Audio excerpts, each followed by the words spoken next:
Hello there. Today's brief video is on the Afghanistan-Pakistan war. No doubt you have seen the news.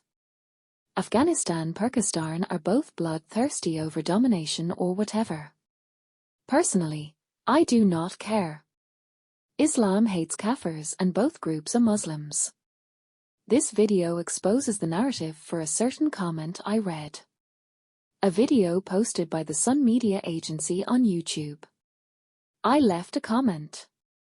I wrote, and I quote, "Screaming Allah on both sides. Comedy hour." End quote. One user replied, and the person is most likely a Pakistani, said, and I quote, "At least Muslims didn't fight at Kurukshetra. Imagine the chaos if even the Hindu gods were scratching their heads back then. My Bharti neighbors think no one knows their history. Adorable." End quote. Key note here is the person utilizes the word history in their sentence. Now, there are many comebacks to this. Number 1, Muslims consider Hinduism to be fake, so the Kurukshetra war never happened, nor did our ancient advanced civilization exist. Number 2, Kurukshetra took place in India. The territories of India once included land of Sindh, Kashmir, and Afghanistan, which once belonged to the Hindus. These lands were invaded by Muslims, who destroyed the Hindu Vedic way of life. This debunks Pakistan's false retarded history.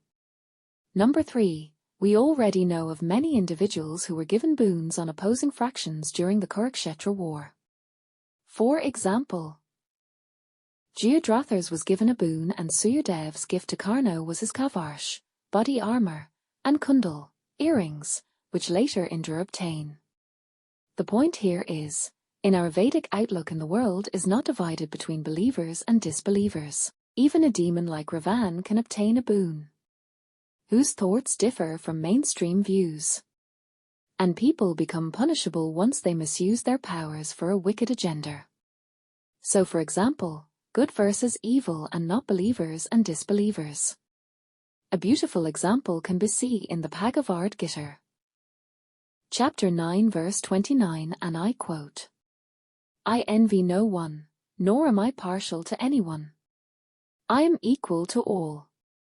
But whoever renders service unto me in devotion is a friend, is in me, and I am also a friend to him." End quote. In Islam, Muslims are instructed not to fight each other. Muslims should only attack disbelievers of Islam. And the Quran teaches specifically that Muslims will gain victory over disbelievers. If Afghanistan and Pakistan are fighting, who will Allah save? In the Quran, chapter 4 verse 141, and I quote, "The hypocrites are those who wait to see what happens to you. So if Allah grants you victory, they say to you, were we not on your side? But if the disbelievers have a share of victory, they say to them, did we not have the advantage over you, yet we protected you from the believers? Allah will judge between all of you on the day of judgment. And Allah will never grant the disbelievers a way over the believers." End quote. The Quran goes even further and states that Muslims will be divided and attack each other. This can be seen in chapter 6 verse 65. And I quote, "Say, He alone has the power to unleash upon you a torment from above or below you, or split you into conflicting factions and make you taste the violence of one another. See how we vary the signs, so perhaps they will comprehend." End quote. Now, an Islamic hadith mentions that Muslims must not fight each other. Sahih Muslim 2564a, Book 45, Hadith 40. And I quote, "Abu Hurairah reported Allah's messenger as saying, don't nurse grudge and don't bid him out for raising the price, and don't nurse aversion or enmity, and don't enter into a transaction when the others have entered into that transaction, and be as fellow brothers and servants of Allah. A Muslim is the brother of a Muslim. He neither oppresses him nor humiliates him nor looks down upon him. The piety is here," and while saying so, he pointed towards his chest thrice. It is a serious evil for a Muslim that he should look down upon his brother Muslim. All things of a Muslim are inviolable for his brother in faith, his blood, his wealth, and his honor. End quote. Muslims have been fighting each other ever since they crawled out of the desert.